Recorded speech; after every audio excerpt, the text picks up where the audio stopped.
I hate my neighbor. So I found a legal loophole to get her evicted. This happened about 4 to 5 years ago, but just the thought of this time still has my butt puckered with anger despite the revenge. It's been cathartic to write it all down, so thanks in advance. The story begins with me looking for my first property. My late father was battling terminal illness at the time, and because of some technicalities with the healthcare system, he needed to prove he lived in my province for more than 50% of the year to get the treatments covered. They were staying at a friend's in town, rent-free, and as they didn't own the property in our province anymore, they signed on to the place with utilities for my place to show records of them staying here. We found this place and it was perfect for us. Smaller building, allows dogs, 2 beds, 2 bath, 5 minutes from the hospital that my partner worked at and my dad was getting treatment from. However, going through the condo documents and minutes from the last couple of years of meetings, we find records of an ongoing spat between the previous owners of my unit with the people below. There were complaints from both parties, police called, a few other things, resulting in a very expensive sound evaluator contractor to come in and check if everything was up to code. His evaluation had the currently installed flooring at double above the condo and city bylaw building codes, and it stated that any further complaints would be ignored on the matter. So we decided to go for it anyways. Well, about 3 months after we moved in, my mother and father moved in with us, as my dad's treatments became a lot more intrusive, and with how often he was in the hospital, they wanted to live as close as they could. Now enter the girl who we'll call AITA, the entitled princess in her teens, I assume, taking pre-med at the also nearby university. Myself and my partner are very quiet people, and we hadn't heard a peep from the first 3 months living there, so we'd kind of forgotten about the sound issues we'd read about. We were on the 2nd floor and Haiti was on the 1st floor, facing the back of the building. Her suite only had 1 bedroom, which was under the room that had been vacant until my parents moved in. My parents are also quiet people, but because of father's treatments, he was sleeping 16 hours a day at home, and this was crucial time for him to sleep and recover. A week after they moved in, I have friends over on a Sunday at 12 in the afternoon. They walked in and hadn't even sat down yet when I heard a knocking on the door. I'd prepared for this conversation, but I was still surprised. She said, "Hi, I'm from downstairs and I'm trying to study. Please keep it down." I said, "Listen, it is Sunday afternoon. We're not having a party or making excessive noise. We have been and always will be respectful of noise in the building. Have a nice day." Later that day, I stopped by the shop and got a good pair of noise-cancelling earbuds and left them with a note outside her door to apologize for any unintentional noise, but to reiterate that nothing we were doing is outside of regulations, and any noise we're making doesn't violate any building noise bylaws. I try my best. A couple of days later, I'm moving something around in my parents' room and I hear a loud banging from below. I figure, oh, she's nailing up a picture or something, and keep working. It happens a 2nd time and a 3rd time, and then I hear a door slamming below me, and a couple of seconds later, just loud banging on my door. "What the frick are you doing up here?" Instantly, I'm taken aback. Wait, was she just banging on the roof? I'm not a confrontational guy, but this is ludicrous. I said, "Were you just banging on the roof with a broom at us?" "You bet I was. You need to keep it down. I'm in pre-med and studying. You're banging around on the floor and I can't focus." I said, "If you have a complaint, you can take it to the condo board. Banging on the walls or ceiling is completely unacceptable." And I slammed the door.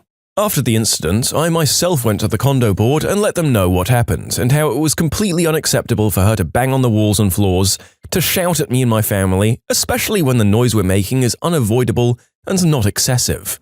The condo board tell her if she behaves like this to us again for this issue, they'll fine her the maximum for each amount of banging on the walls or ceilings. I think it was like $500, but only for those instances.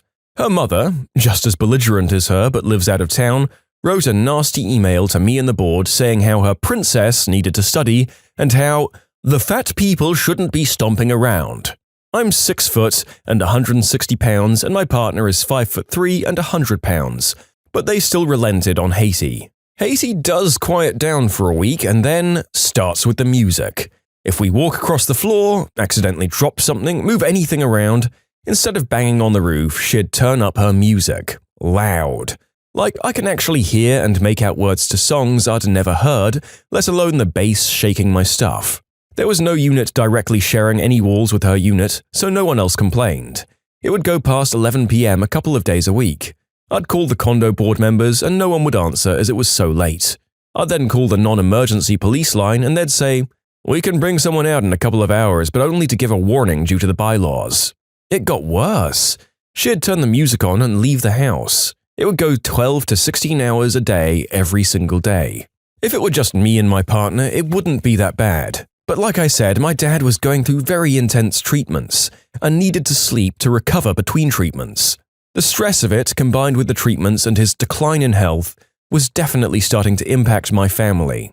I spoke to her once about it, explaining the need for quiet and again in the letter to the others.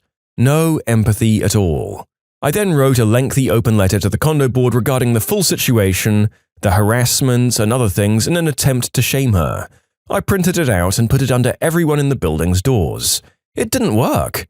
I rented a decibel meter and tracked how loud she was, but according to the bylaws, it wasn't breaking any rules. But the condo board said they wouldn't do anything about it other than send her another warning. If I recall correctly, it was 20 decibels allowed between 6 a.m. and 10 p.m. above resting volume. My home was about 40 decibels with nothing going on, and between 65 and 70 decibels with her noise. For anyone that doesn't work for OSHA, 70 decibels is as loud as if she were playing music directly in my living room. After months of this, I was desperate. The police could only say, "Just keep it down." The condo board refused to do anything but give warnings, as noise complaints weren't really something they would fine owners for. She'd mostly leave and have the music on out of spite, and she said she left the music on for her dog. Sure you did, witch. My only recourse was to somehow prove that she was doing it intentionally to harass me and to take it to the police, or find a way to get the condo board to do anything.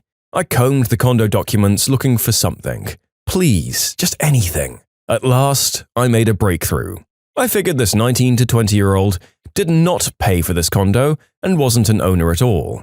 I used some connections to get a copy of the land title for the condo, and then I found my golden goose. Armed with my decibel meter and a notepad, I'd been tracking her music for the past couple of months, averaging 14 hours above 65 decibels. I brought my findings to the board on a blizzardy, frozen Canadian February. It was Thursday night at about 9:30 p.m. The board looked tired and irritated that I made them meet this late. However, I came prepared. I had a stack of papers containing scanned copies of sections of the condo documents, the logs of noise I'd taken, along with a letter typed up by my lawyer buddy. I read the letter out loud to them. It threatened legal action against the condo board for ignoring my complaints and not taking me seriously. They seemed to perk up a bit and the condo president looked angry. I showed them proof that I have very real and provable damages, my father's health included, from the inaction of the board, plus the very detailed logs of frequent bylaw infractions that were ignored, as well as the emails back and forth from months of the board not doing anything. They looked at me bleakly. Finally, I said, "I won't file this if the board actually resolves the issue." And I played my best card. I put down a copy of the land title certificate with Haiti's mother on it, and the clips of the condo documents detailing that if the owner isn't residing in the unit, Haiti is technically a tenant, not an owner. The next section explained in exquisite detail the punishments available to be meted out on tenants, including my favorite. Tenants can be legally evicted for breaking condo bylaws after 2 warnings. I then showed the printed copies of the previous warnings issued by the board regarding this harassment. After a couple of minutes, the board president spoke. "Going 5 decibels over what is allowed isn't that bad. You're blowing this out of proportion." I'm furious. Had she not been listening to me? Knowing that I'd just left my home at 9:30 p.m. with her music at full blast, and it was 10:20 p.m., I said, "Fine, let's go see." And we all shuffled down to my unit. We stood in the kitchen, listening to the same crappy song that had played on repeat all day before, and the president spoke up. Comically, she had to raise her voice to be heard. "She plays it like this all the time?" "Yes." "I'll go ask her to turn it off." "You can try, but she isn't home. She left this morning." "What do you mean? She's left her music playing this loud all day?" "Yes." The board president is visibly upset. The bass shakes the spoons in the drawer next to her. The other board members have dark looks. She grabs the documents and says, "We'll call the condo lawyer." The aftermath? Saturday morning comes around. I hadn't heard any news from the condo board. As I'm making my way to the kitchen, I hear the patio below us opening and closing, which was out of the ordinary. In my bathrobe, coffee in hand, I stood in the window overlooking the back. It's a wonderful winter miracle. Fresh snow from the day before made the trees sparkle. The cold winter breeze was blowing a light cloud off the roof. And there, in the middle, trudging through the deep snow, is a very cold and uncomfortable-looking Haiti taking boxes of her stuff into a U-Haul. The sight is sweet and I sip my coffee in pleasure. Haiti sees me as she walks back into the house and her face goes from grimace to fiery glower. She would have killed me with that look were it not for the window between us. I smile broadly and wave. A little later, I get an email from the board stating that they threatened her mum to evict Haiti if they have any other single complaint, and that for each instance they would tack on the maximum fine of $500 as well. It seems she decided to move out rather than put me to the test. I got to watch her and her small friend spend 3 hours struggling to force large furniture through the deep snowdrifts. She would have seen me and my family watching in the window the entire time, every time she made her way back for another load. Only after they closed up the U-Haul and left for good did I breathe a sigh of relief. Wow, I try to maintain some ambivalence here on the channel and at least outline small grievances that the jerk party might have had. But seriously, get effed, Haiti. If a couple of fairly light people and their frail father undergoing treatment are producing earth-shattering thumps when they move around upstairs, then I'm a monkey's uncle. I do find it rather hard to believe that none of the other units in the area could hear if she was blasting music that loud, though. That said, neighbors like this woman definitely exist and seem to actually get energy from screaming complaints at the sound of someone setting a glass on the table upstairs. It's just that normally those neighbors are significantly older than Haiti and very, very bored to be bothered going to the trouble of complaining. Maybe she had a similar lack of stimulating activity in her life from a complete lack of a social life, which in turn would be a circumstance brought on by her sparkling personality. Who knows? Learn from your mistakes, Haiti, and try to just fricking cope with the sounds of life around you in the big, beautiful world. Oh, and the author in this case mentioned that the buildings were well soundproofed. It'll sure be interesting for Haiti if the next place has less protection from the hustle and bustle of other human beings, won't it? If you like Am I the Jerk, you're probably going to love Am I the Genius. Check it out, linked below. Also, go to AmITheJerk.com/submit if you would like to submit your own stories. Am I the jerk for only going to black salons? Hi there, this is my first post and it's a throwaway. I'm a 30-year-old white woman with thick curly brown hair. 3C, if you know what that means. I've always struggled with my hair and was adopted into a family of people with straight hair who couldn't care for my hair properly, leading to huge knots and regularly getting my hair massacred by scissors to make it short to be easier to deal with. When I went to uni, I met my best friend, who's black and has a similar kind of hair to me, and when noticing my struggle, they really helped me out. She showed me hair products from brands intended for black people that really helped with my hair quality, and even took me to the salon she went to that catered for black hair types. My hair has been amazing ever since. They've been the only people to understand how to care for my hair and make it look nice. Well, onto the actual argument. Me and some friends from work went out for dinner and we were talking about our hair, and I commented that I go to a salon that specializes in black hair care. One of the other girls, also white, commented that it was inappropriate for me as a white woman to take advantage of black products and services that should only be used by black people. When I asked why, she said it's kind of cultural appropriation. The others there agreed with her and I felt uncomfortable ever since. I don't know if she's right and if I'm in the wrong. I don't even know what I'd do if I was in the wrong, and I don't want to go back to the salons that butchered my hair before. Speaking as a white, try-hard woke soy boy, I feel like your friend may be even more of a woke try-hard than I am. Surely these products are just made for a certain hair type that most black people and some white people happen to have, right? It's not racist to buy and use products that work on your hair. As for the salons, if you feel like you go there and no one seems to bat an eyelid, why the heck not? And the owners and operators would surely have words or give you a weird vibe if your presence there was unwanted. Like, surely the fact that your hair just needs this kind of treatment that these places specialize in is reason enough to be there. And you're helping their business. Giving patronage to businesses isn't cultural appropriation. And if you get on fine with everyone at the salon and nobody seems to think it's weird, keep on keeping on. I don't think we should be speaking for black people, as a white fella myself. Park in a private space and block an entrance? Alright, pay the fines and the damages. This incident happened in the summer of 2018. I only took a small part, but the real star was my landlord. A small background. It's common in my country to have apartment buildings next to houses, yard and all. I live in one such building. It has 10 apartments. 2 on each of the first 4 floors and 1 in the ground floor and 1 in the top floor. The top floor is used by the landlord when he and his family come for vacations. He lives abroad. The rest are rentals. We also have a small backyard with a side entrance. This is an important detail for later. Next to the building is an empty lot, also belonging to the landlord. We use it as a private parking space with signs visibly saying, "It's private." It takes 10 cars, 1 per apartment, and has the side entrance. Also, I was the longest tenant, so I was the superintendent. My job was to be the liaison between the tenants and the landlord and communicate any problems and concerns to him. The problem started when the house across the street from us was sold. A lovely old lady used to live there, but when she passed away, the house fell into disarray, especially the large yard. The new owners were Ken and Karen. Fake names, but trust me, they lived up to the meme. They immediately began major renovations, which was acceptable, but they also started to park their cars in our 2 empty spots, one for the landlord and one for the lady on the ground floor that didn't own a car. At first, we'd tell them they were reserved spots and they'd move their cars.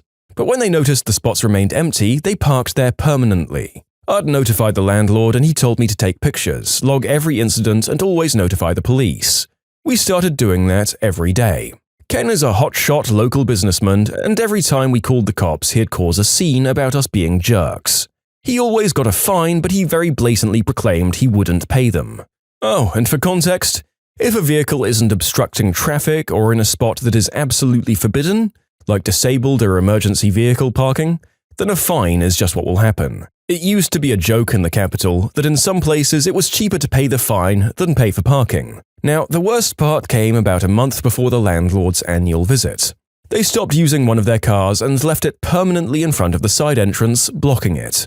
That was a huge issue. You see, the lady living on the ground floor is a renal dialysis patient and 3 times a week goes for a session in the local hospital. The ambulance brings her back and usually parks next to the side entrance because she's exhausted after a session. With Karen's car parked there, that wasn't doable anymore. And they still weren't moving it after the police were called. I notified the landlord and tried to hold one of the hotheads in our building off from doing anything foolish. One of the calmer things he proposed was slashing their tires. Finally, our landlord arrives. I hand him the photos and the logs, and he calls Ken over. Tony, the landlord, calmly explains that they're not allowed to park in our space and to move the cars. Ken's response was, "Who the hell do you think you are? I can park anywhere I want." Now, Ken thinks of himself as a big fish in our small town, but Tony is a big fish in a major foreign city, and he's very creative when someone annoys him. He told us to leave the spot next to the side entrance open for the weekend and he'll take care of things. We do that and Ken parks his car next to his wife's. Sunday evening, a tow truck arrives and unloads an old Citroën DS, also known as the Frog, blocking both their cars. Next morning, I was woken by the buzzer, and when I go downstairs, Ken and Karen are there. They're both livid. They can't move either of their cars. Tony joins me, all smiles. Ken sees him and blows a gasket. He starts shouting and cursing. Tony, still smiling, replies, "I don't see a problem. My car is legally parked. What are you going to do about it?" Now, Tony, being the owner, and us the tenants, have the right to park anywhere in the lot. The Frog was parked behind their cars. It was legally parked in a private property. Blocking them was intentional, but not illegal. Ken angrily gets into his car and reverses on the DS, crushing them both. Tony's smile became one of a shark. He immediately called the police and pressed charges against Ken. Tony had illegally brought the DS from his cousin who owns a car repair and restoration shop. The car was a restoration project and was insured. The court found Ken liable for the damage done. They also found out that he was true to his word and hadn't paid any of the tickets.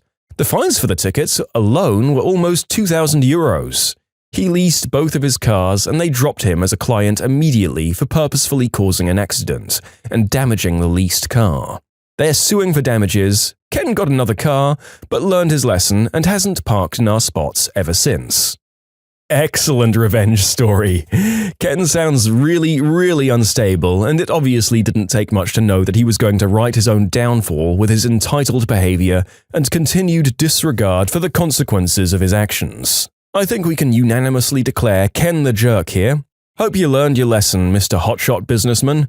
Doesn't matter how much money you have, private property is private property. Sounds like he stuck around though and didn't cause any more issues, so he wasn't affronted enough to uproot his life. Everyone gets to move on, justice is dispensed. Well done, Tony and everyone in the building. When you subscribe, make sure to hit the bell to turn on notifications. Put the playlist on in the background to finish listening to all the stories. Or if you want to check out some great music, check out easymode.com. If you like Am I the Jerk, give Am I the Genius a shot. Everything linked in the description.